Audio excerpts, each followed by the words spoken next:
topic that we are going to study is various categories of the business services. Okay, so in the various categories of the business services, we have to study the banking, insurance, postal and telecom services, warehousing services, and the transportation. Okay, so we will start with the banking services.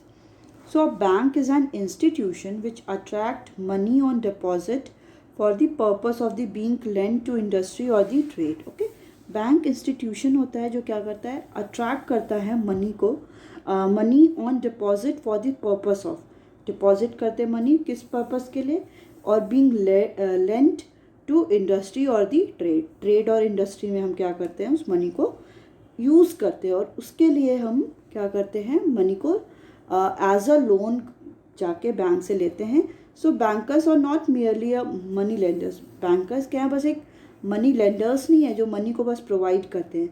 A bank lends what it borrows from the other, और bank क्या करती है, वो other people से बोरो भी करती है. ठीक है, so a bank is a buyer और सेलर ऑफ मनी, बैंक क्या है, बायर भी है एज वेल एज मनी का सेलर भी है. A bank earns a margin of profit by lending money which it borrows. Okay, bank क्या करती है, मार्जिन भी, प्रॉफिट भी अर्न कर लेती है जितना वो मनी बोरो करती है. ठीक है, देखिए दो मेन फंक्शन है बैंक का. सबसे मेन फंक्शन है कि वो डिपॉजिट एक्सेप्ट करती है एज वेल एज क्या करती है, डिपॉजिट और लेंडिंग और दी प्रोवाइडिंग दी, और लोन प्रोवाइड करती है. ठीक है, दो काम है, एडवांसिंग दी लोन एडवांस करती है एज वेल एज डिपॉजिट को एक्सेप्ट करती है. So according to Indian banking regulation act 1949, banking means क्या है, accepting of deposit from the public. Deposit क्या करती है, पब्लिक से उसको डिपॉजिट एक्सेप्ट करती है for the purpose of lending और द इन्वेस्टमेंट. किस पर्पस के लिए, कि कहीं किसी को लेंड करना है, प्रोवाइड करना है, एज वेल एज इन्वेस्टमेंट किसी को करना है, तो इस पर्पस के लिए डिपॉजिट भी एक्सेप्ट करती है. So next is types of the accounts. Okay, so first one is saving deposit account. So a person can open a saving deposit account by depositing a small sum of money. ठीक है, कोई भी person क्या कर सकता है, अपने saving deposit account को ओपन कर सकता है कि स्मॉल सम ऑफ मनी को बैंक में डिपॉजिट करके he can withdraw money from his current whenever needed, from his account. ठीक है, कोई भी इंडिविजुअल है वो क्या है, मनी को विथड्रॉ कर सकता है अपने अकाउंट से whenever needed, जब भी उसको उसकी ज़रूरत हो, and can deposit whenever surplus is available, और वो उस मनी को क्या करता है, डिपॉजिट भी कर सकता है जब भी सरप्लस अवेलेबल हो. So depositor is issued a cheque book. जो भी डिपॉजिटर है, जो डिपॉजिट कर रहा है, उसको क्या है, एक चेक बुक मिलती है और एक पासबुक मिलती है. तो all the amount deposited and withdrawn by the depositor are recorded in the passbook. ठीक है, जो भी अमाउंट कोई भी डिफरेंट क्या है, डिपॉजिटर है जो डिपॉजिट कर रहा है, वो जितना डिपॉजिट कर रहा है, कितना मनी बोरो कर रहा है, कितना वहाँ से विथड्रॉ कर रहा है, सारा एंट्री जो है, सारा रिकॉर्डिंग किस में हो जाती है, पासबुक में होती है.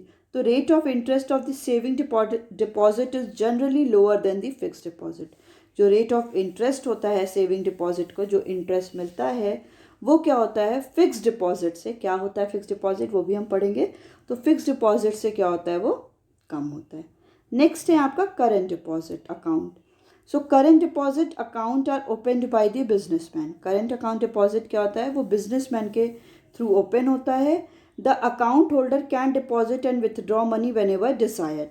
कि अकाउंट होल्डर जो भी है, जिसको अकाउंट होल्ड कर रहा है, वो मनी को deposit as well as withdraw भी कर सकता है जब भी उसे नीड हो. Withdrawal are always made by check.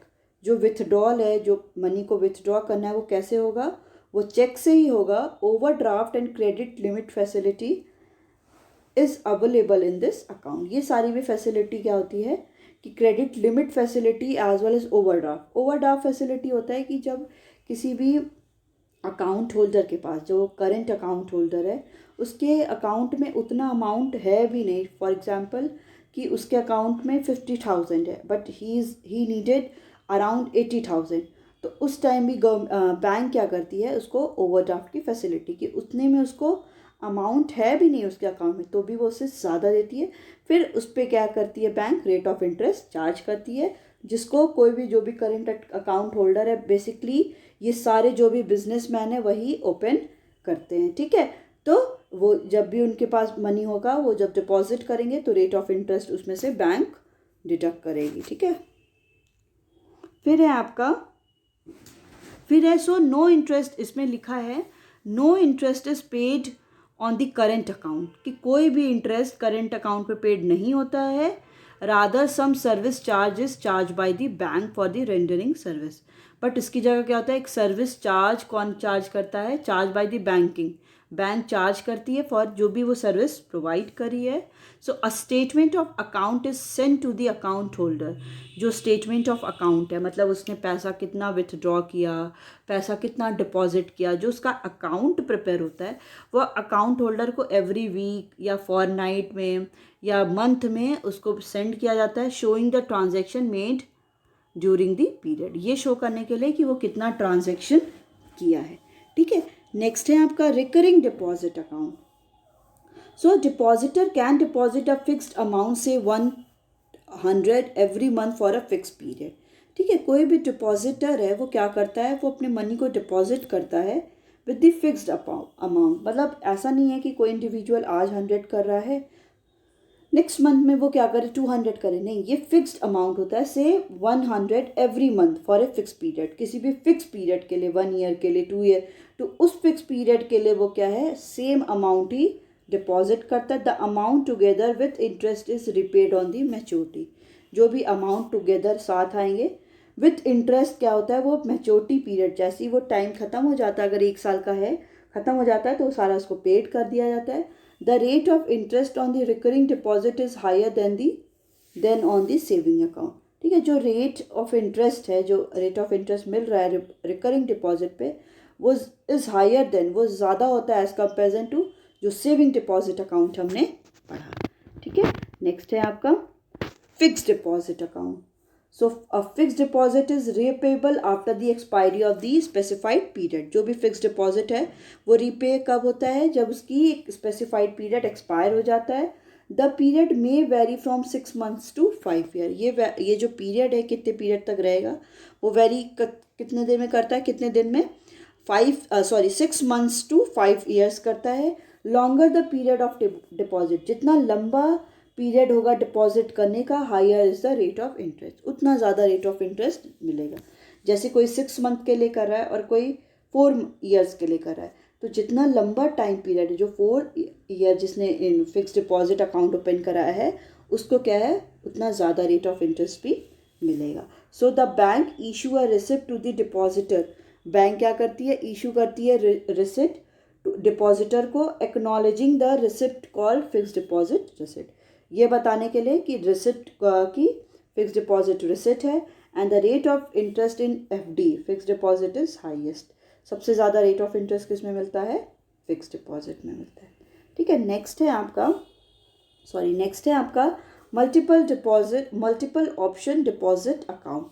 So this account offer multiple options to the depositor, ये अकाउंट क्या करता है, मल्टीपल ऑप्शन, बहुत सारे ऑप्शंस डिपॉजिटर को देता है। This account can be with combination with saving और करेंट अकाउंट, ये जो अकाउंट होता है वो किसका कॉम्बिनेशन होता है, सेविंग अकाउंट और करेंट अकाउंट का कॉम्बिनेशन होता है। So in this account the depositor can enjoy the liquidity of saving है, ठीक है। इस अकाउंट में क्या है, जो डिपॉजिटर है, जो मनी डिपॉजिट कर रहा है, वो क्या एंजॉय कर रहा है, सेविंग्स की लिक्विडिटी, कि आपको ईजिली वो मनी को विथड्रॉ कर सकता है, एंड द करेंट अकाउंट उसकी भी, and the rate of interest उसको किसके अकॉर्डिंग मिलेगा, जो भी फिक्स डिपॉजिट है। So when the amount of deposit exceeds a particular limit, जैसी जो अमाउंट है डिपॉजिट का वो पर्टिकुलर लिमिट से ज़्यादा हो जाता है, then automatically the amounts gets transfer into the fix deposit, फिर ऑटोमेटिकली वो अमाउंट क्या है, वो फिक्स डिपॉजिट में ट्रांसफ़र हो जाता है, ठीक है। तो ये सारे क्या थे, अकाउंट्स थे। नेक्स्ट है आपका सम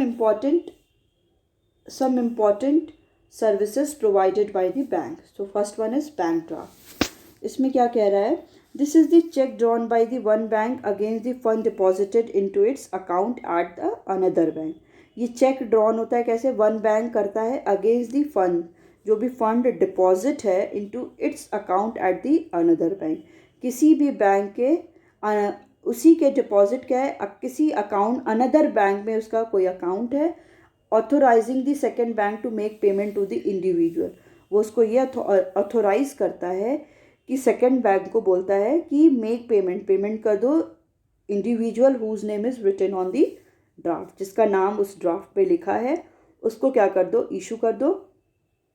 सो it is a financial instrument, ये फाइनेंशियल इंस्ट्रूमेंट होता है through which money can be remitted from one person to another, जिसमें क्या होता है मनी क्या है ट्रांसफ़र हो रहा है वन पर्सन से अनदर पर्सन।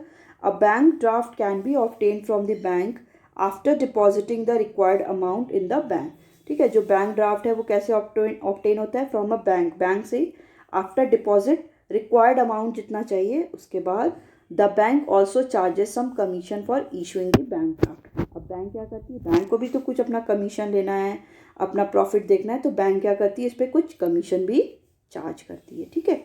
तो नेक्स्ट है आपका देखिए these services are provided by the bank, first one is bank draft, bank cheque, RTGS real time gross settlement and the NEFT national electronic fund transfer. So the next one is pay order. So this is the document which instruct a bank to pay a certain sum to a third party. ये document होता है जो instruct करता है bank को कि certain amount क्या है third party को pay करो। Such order are normally acknowledged by the bank. ये जो ऑर्डर है वो नॉर्मली नोन होता है bye the bank which provide a guarantee, जो गारंटी प्रोवाइड कर रहा है that the payment will be made, payment क्या होगा वो मेड होगा।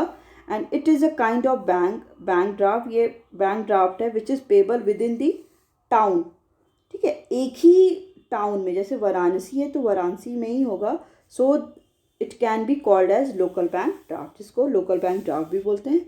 सो the commission charge on the pay order, जो कमीशन चार्ज होगी पे ऑर्डर और द बैंक का चेक पे, it is the less than the bank draft, वो बैंक ड्राफ्ट से क्या होगी कम होगी, ठीक है। नेक्स्ट है आपका overdraft. So under this arrangement a customer having current account is allowed to withdraw more than the balance in his account, ठीक है। इस अरेंजमेंट में क्या होता है कि जो भी करंट अकाउंट होल्डर है उनको ये अलाउ होता है कि उनके अकाउंट में जितना बैलेंस है वो उससे ज़्यादा विथड्रॉ कर सकते हैं। He can overdraw up to a specified limit and for an agreed period. वो क्या है, वो एक स्पेसिफाइड पीरियड जो है मेंशन उतना तक विथड्रॉ कर सकते हैं किसी एक सर्टेन पीरियड के लिए। Interest is charge on the amount virtually overdrawn, अब जितना अमाउंट क्या है ओवरड्रॉन हुआ, जितना ड्रॉ हुआ है उस पर इंटरेस्ट चार्ज होता है। नेक्स्ट है आपका cash credit. So under this arrangement, the borrower is allowed to withdraw up to the certain limit against the security. इसमें क्या होता है अरेंजमेंट ये है कि बोरोवर क्या है विथड्रॉ कर सकता है सर्टेन लिमिट, सर्टेन अमाउंट कोई भी सिक्योरिटी दे के, ठीक है। Short medium and long term loan. So a loan is lump sum advance repayable on the expiry of the specified period, ठीक है। लोन क्या होता है एक एडवांस होता है जिसको रिपे करना पड़ता है कोई भी स्पेसिफाइड पीरियड है। सो इट में बी सिक्योर्ड और दी अनसिक्योर्ड, ये सिक्योर भी होता है और अनसिक्योर्ड भी होता है। The loan may be paid back by the borrower in instalment, अब ये लोन क्या है पे बैक भी होता है कैसे, बाय द बोरोवर करता है इंस्टॉलमेंट में करता है, ठीक है, एक साथ ना करके कुछ स्पेसिफाइड पीरियड में और स्पेसिफाइड अमाउंट करता है, ठीक है। नेक्स्ट है आपका types of the digital payment electronic functions of the e-banking. So digital electronic payment is a system. ये system है by making online payment करने के लिए without involving the physical exchange of money. मतलब जो भी हम इलेक्ट्रॉनिकली जो भी हम ऑनलाइन पेमेंट करें, डिजिटली पेमेंट करें, जैसे आप लोग ऑनलाइन फीस सबमिट कर रहे हो तो इसमें कोई भी फिजिकली एक्सचेंज नहीं हो रहा है मनी का, ऐसा नहीं कि आप किसी को पैसा दे रहे हो तो वो ले रहा है। तो ये क्या है कि एक डिजिटल इलेक्ट्रॉनिक पेमेंट है जिसमें क्या है online without involving the physical exchange of money, कोई भी फिजिकल एक्सचेंज नहीं हो रहा है मनी का। And the money is transferred from one account of payer to the account of receiver. जो मनी है वो ट्रांसफ़र कैसे हो रही है, पेयर के अकाउंट से रिसीवर के अकाउंट में ट्रांसफ़र हो जा रही है थ्रू दी इंटरनेट की फैसिलिटी से जो अमाउंट है ट्रांसफ़र हो जा रहा है वन बैंक से या वन अकाउंट जो पेयर है उसके अकाउंट से. The next topic is insurance services. So insurance is a contract between the insurer and the insured in which insurer agrees to make good the loss of insured on happening of an event in consideration of a regular payment called the premium.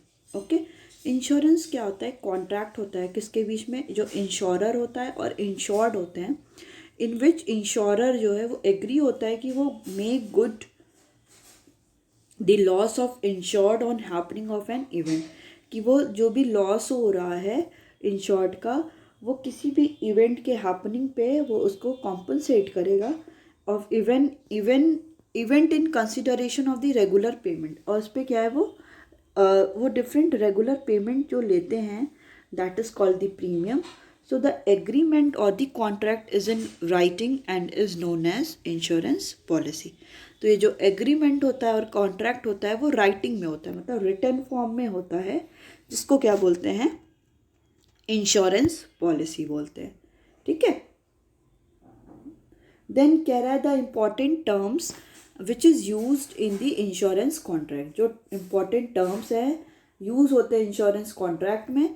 तो सबसे पहले आपका insurer. So insurer is the individual और the firm. Insurer कौन होता है? एक individual होता है या फर्म होता है who gets compensation of the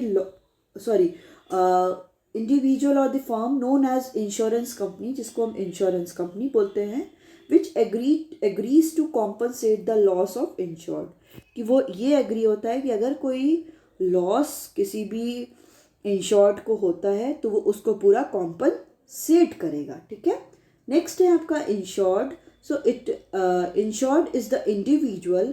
insured क्या है? इंडिविजुअल है और कोई फर्म है who gets compensation of the loss, जिसको क्या है कॉम्पनसेशन मिलता है कोई भी अगर लॉस होता है. Insured page regular amount of premium. जो भी इंश्योर्ड है वो क्या करता है? रेगुलरली वो अमाउंट ऑफ प्रीमियम भी पे करता है. अभी प्रीमियम क्या होता है so we will also discuss. So next is happening of the event. So it refers to the subject matter of the policy or the kind of the losses covered under the policy. ठीक है. ये refer क्या करता है? Subject matter policy का और the kind of losses, जो loss हो रहा है कवर्ड अंडर द पॉलिसी, की जो पॉलिसी के अंडर कवर होता है. For example in the fire insurance the loss is compensated only if it is due to fire. कि अगर वो हैपनिंग, अगर वो इवेंट हो रहा है, मतलब किसी ने इंश्योरेंस कराया है फायर का, बट हो क्या जा रहा है? उसके यहाँ थेफ्ट हो जा रहा है, चोरी हो जा रही है, तो उस कंडीशन पे उसको कोई भी कॉम्पनसेशन नहीं मिलेगा.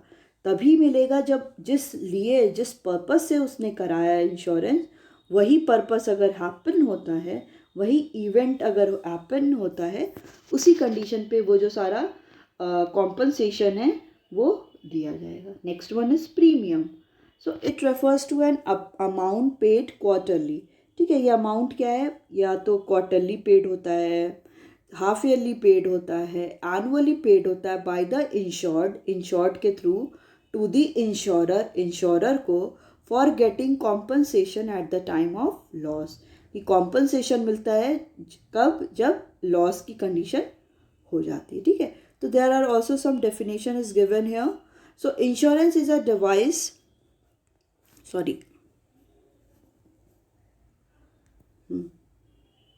Insurance is a device for transfer of risk of individual to an insurer. ठीक है. इंश्योरेंस क्या होता है? एक डिवाइस होता है जो भी रिस्क है किसी भी इंडिविजुअल का वो इंश्योरर पे करता है, who agree for the consideration, जो कंसिडरेशन को पे करने के लिए, जिसको प्रीमियम बोल रहे हैं, प्रीमियम को पे करने के लिए रेडी है to assume to specific extent, कोई भी स्पेसिफिक एक्सटेंट के लिए losses suffered by the insured, जो भी लॉस सफ़र हो रहा है बाय द इंश्योर्ड से.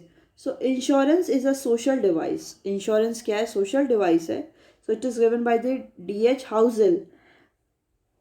Hazell. Okay. सो इंश्योरेंस क्या एक सोशल डिवाइस है प्रोवाइडिंग फाइनेंशियल कॉम्पनसेशन, जो फाइनेंशियल कॉम्पनसेशन प्रोवाइड कर रहा है for the effect of the misfortune, कोई भी अगर मिसफॉर्च्यून हो गया है, the payment being made by the accumulated contribution of all the parties. ठीक है, ये accumulated contribution all the parties करती है पार्टिसिपेटिंग इन द स्कीम। किसी भी स्कीम में कोई भी जितने भी पार्टिसिपेंट्स हैं जो पार्टिसिपेट कर रहे हैं वो सारा ही क्या करते हैं, इसमें कंट्रीब्यूशन करते हैं। एक और डेफिनेशन है, so insurance is a form of contract. Insurance क्या है, कॉन्ट्रैक्ट का फॉर्म है under which one party agrees in return of a consideration. क्या है, वन पार्टी मतलब इंश्योरर एग्री है in return of a consideration, insurance premium के लिए, to pay an agreed sum of money to another party, कि जो agreed sum of money है वो उसको पे करेगा अनदर पार्टी मीन्स इंश्योर्ड को, to make good for a loss, कोई भी लॉस हुआ इस कंडीशन पे, डैमेज हुआ है, इंजरी हुआ है, to something of value in which insured has the financial interest as a result of some uncertain event. ठीक है, जिसमें क्या है, इन विच इंश्योर्ड का क्या है, फाइनेंशियल इंटरेस्ट है as a result some uncertain event, की कोई भी अनसर्टेन इवेंट हो उस कंडीशन पे इंश्योर्ड का क्या है, कोई एक फाइनेंशियल इंटरेस्ट होता है कि अगर उसको कुछ लॉस हो रहा है तो ये क्या है, इंश्योरेंस पॉलिसी करा लेगा, तो जो भी लॉस हुआ है वो उसको क्या है पूरा कॉम्पनसेट कर दिया जाएगा। ठीक है, so there are some principles of the insurance. So first one is principle of utmost good faith, second है आपका principle of insurable interest, third is principle of indemnity, principle of contribution, principle of subrogation, principle of causa proxima, and the principle of mitigation of the loss. Okay, so we will start with the principle of utmost good faith. Okay, so the principle of insurance, the basic principle of insurance are, first one is the principle of utmost good faith. So according to this principle, insurance is a contract which is based on the faith. ठीक है, जो भी principal होता है, जो भी ये insurance का कॉन्ट्रैक्ट होता है वो टोटली किस पे बेस्ड होता है, किसी भी इंडिविजुअल में या इंश्योर्ड और इंश्योरर के बीच में एक फेथ पे ही ये डिपेंड होता है। ठीक है, so the insured and the insurer must disclose all the material fact to each other and both the parties should not hide any fact related to the insurance policy from each other. ठीक है, जो भी insured है, जो भी insurer है, उन्हें क्या करना है, जो भी मटेरियल फैक्ट्स हैं, जो भी बेसिकली फैक्ट हैं, जब वो लोग किसी भी कॉन्ट्रैक्ट में आ रहे हैं तो उनको हर एक चीज़ उससे रिलेटेड एक दूसरे को क्या कर देना है, डिस्क्लोज कर देना है, बता देना है, and both the parties should not hide any fact related to the insurance policy from the each other. ठीक है, और जो दोनों पार्टी है means insured and the insurer, दोनों पार्टी क्या है, एक दूसरे से कोई भी मटेरियल फैक्ट या फैक्ट एक दूसरे से हाइड नहीं करेंगी related to the insurance policy. जो भी रिलेटेड है इंश्योरेंस पॉलिसी से, उस कंटेक्स्ट में वो लोग कोई भी एक दूसरे से कुछ भी हाइड नहीं करेंगे। If the insured hide any material fact from the insurance company, अगर क्या है, कोई भी इंश्योर्ड क्या करता है, कोई भी मटेरियल फैक्ट हाइड करता है किसी भी इंश्योरेंस कंपनी पे, and later on the insurer comes to know about it, और बाद में इंश्योरर उसके बारे में जानता है, then he can refuse to pay compensation. अब उस कंडीशन पे वो क्या है, इंश्योरर क्या है, वो रिफ्यूज़ कर सकता है, मतलब मना कर सकता है कि वो कॉम्पनसेशन को पे नहीं करेगा। So failure to make disclosure of the material fact by the insured make the contract of insurance voidable. Okay, so at the discretion of the insurer. ठीक है, फेलियर टू मेक डिस्क्लोजर, जैसे ही उसने disclosure नहीं किया, मतलब fail हो गया कि सारी इन्फॉर्मेशन नहीं बताया, bye the insured make the contract of the insurance, जो इंश्योरेंस का कॉन्ट्रैक्ट है वो वॉइडेबल हो जाएगा, मतलब एम्प्टी हो जाएगा, ज़ीरो हो जाएगा, ख़त्म हो जाएगा eight the discretion of the insurer, और इंश्योरर के डिसीजन पे वो क्या हो जाएगा, एंड हो जाएगा। कह रहा है for example if a person has taken the life insurance policy, ठीक है, कोई पर्सन है उसने क्या किया, लाइफ इंश्योरेंस पॉलिसी लिया है by hiding the fact that he is a heart patient, और उसने ये जो भी उसकी प्रॉब्लम थी ये उसने हाइड कर दिया कि वो उसको हार्ट का पेशेंट है. So later on it if insured dies of a heart attack, अगर लेटर बाद में कोई भी वो जो इंश्योर्ड है वो हार्ट अटैक की वजह से क्या होता है, डाइड हो जाता है, then the insurance company can refuse to pay compensation. तब उस कंडीशन पे जो भी इंश्योरेंस कंपनी है वो रिफ्यूज़ कर देगी, मतलब कॉम्पनसेशन पे नहीं करेगी, because a material fact was hidden bye the insured, कि जो एक मटेरियल फैक्ट था, जो इम्पॉर्टेंट थिंग थी जिसको जानना ज़रूरी था, उसने इंश्योरर ने उसको इंश्योर्ड से हाइड कर दिया. ठीक है. So similarly if a factory owner take a fire insurance policy, ठीक है, अगर कोई फैक्ट्री का ओनर है उसने फायर इंश्योरेंस पॉलिसी लिया, hiding the fact that the electricity board has issued him a statutory warning letter to get his factory wiring change, ठीक है, और ये बिना, और ये नहीं उसको जो भी इंश्योर्ड है, सॉरी इंश्योरर है, वो ये नहीं बताता इंश्योर्ड को जब भी वो उसने क्या लिया है, फैक्ट्री ओनर ने कोई इंश्योरेंस पॉलिसी लिया है, फायर इंश्योरेंस पॉलिसी, और ये उसने रिवील नहीं किया कि जो भी इलेक्ट्रिसिटी बोर्ड है उन्होंने उसको एक वार्निंग दे रखी है कि अपनी जो भी आपकी जो वायरिंग हुई है आपके जो फैक्ट्री में उसको चेंज कर दीजिए. And later on it if factory catches fire, और बाद में अगर जो भी फायर है वो हो जाता है उसके ऑफिस में, उसके फैक्ट्री में, ड्यू टू शॉर्ट सर्किट, कोई भी short circuit of wiring, then the insurance company can refuse to pay the compensation. उस कंटेक्स्ट में इंश्योरेंस कंपनी क्या है, वो रिफ्यूज़ करेगी कि वो कॉम्पनसेशन पे नहीं करेगी, because insured has hidden the fact of the statutory warning from the insurance company. ठीक है, जो भी इंश्योर्ड था उसने क्या किया है, इंश्योर्ड ने वो जो स्टैट्यूटोरी वार्निंग थी which is given by the electricity board, वो इंश्योरेंस कंपनी से हाइड कर लिया है. ठीक है. नेक्स्ट है आपका principle of insurable interest. So according to this principle, the insured must have an insurable interest in the subject matter of insurance policy.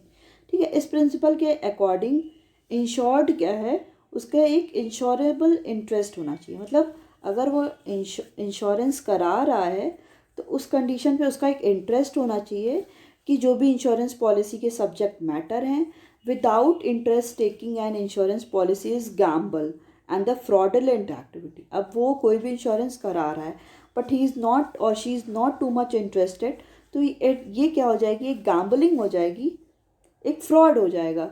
And laws does not permit it, और जो laws हैं वो इसको permit नहीं करते हैं. So in case of life insurance the insurable interest comes within the relation of the insured with the person taking insurance policy. ठीक है, अब लाइफ इंश्योरेंस की कंडीशन में जो इंश्योरेबल इंटरेस्ट है वो किससे रिलेशन में, इंश्योर्ड के साथ रिलेशन में with the person who taking the insurance policy, और उस पर्सन के साथ जो इंश्योरेंस पॉलिसी ले रहा है. For example a person can take life insurance policy for his spouse, कि ठीक है वो अपने स्पाउस के लिए या वाइफ के लिए या तो कोई हस्बैंड के लिए वो ले रहा है, और फॉर हिज चिल्ड्रेन, अपने चिल्ड्रन के लिए ले रहा है, but he she can not take insurance policy for a stranger. अब कोई भी अब एक स्ट्रेंजर के लिए तो इंश्योरेंस पॉलिसी नहीं लेगा. So in case of fire insurance the insured must suffer a financial loss if the subject matter is damage to prove the interest, और he must be owner of the subject matter. ठीक है, fire insurance के case में insured जो है वो must suffer होगा financial loss में if the subject matter is damage to prove the interest. जब ये सब्जेक्ट मैटर ये प्रूव करने में क्या बोलते हैं कि वो पूरा फुली कंट्रोल नहीं कर पाएगा, एज वेल एज वो सेटिस्फाइड नहीं हो पाएगा कि इसमें क्या है, किसी भी इंश्योर्ड का एक इंटरेस्ट दिया है.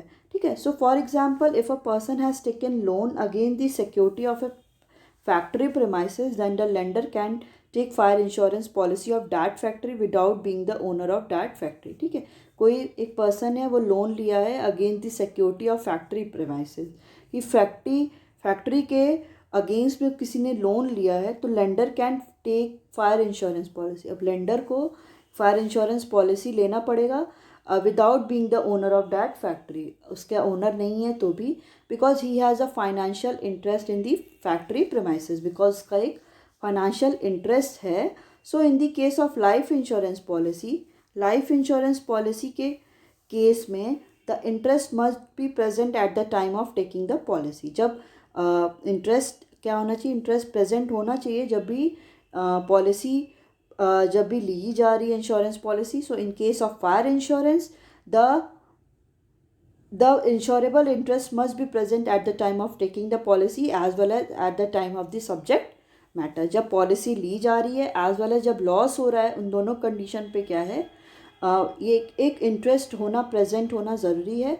So in all other types of the insurance, ठीक है, अदर जितने भी टाइप्स हैं insurance including marine insurance, the insurable interest must be present. जो इंश्योरेबल इंश्योरेंस का जो इंटरेस्ट होना चाहिए वो प्रेजेंट होना चाहिए at the time of the loss of the subject matter. कोई भी सब्जेक्ट मैटर जिस कंटेक्स्ट में कोई भी इंश्योरेंस ली गई है तो उस कंडीशन पे जब लॉस हो रहा है तो एट दैट टाइम एक इंटरेस्ट होना ज़रूरी होता है।